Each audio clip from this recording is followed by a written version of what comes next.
తెలుగు రాష్ట్రాల్లో సంచలనం సృష్టించిన నవీన్ హత్య కేసులో కీలక పరిణామం చోటు చేసుకుంది. ఈ కేసులో ప్రధాన నిందితుడిగా ఉన్న హరిహర కృష్ణ ప్రియురాలు నిహారిక, అతని స్నేహితుడు హసన్ ను రంగారెడ్డి జిల్లా అబ్దుల్లాపూర్ మెట్ పోలీసులు అరెస్ట్ చేశారు.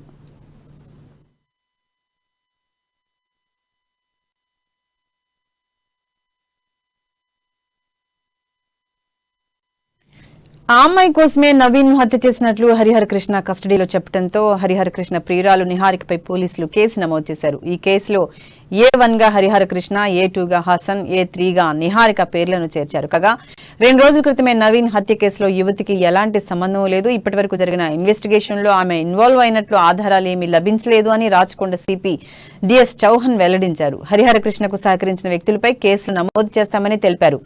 స్నేహితుడిని పాశవికంగా హత్య చేసిన తీరుపై హరిహర కృష్ణ వద్ద వివరాలు రాబడుతున్నట్లు తెలిపారు. ఈ నెల 9 వరకు నిందితుడు కస్టడీకి కోర్టు అనుమతి ఇచ్చింది. ఈ క్రమంలో అనూహ్యంగా ఆ అమ్మాయిని అరెస్ట్ చేయడం చర్చనీయాంశమైంది.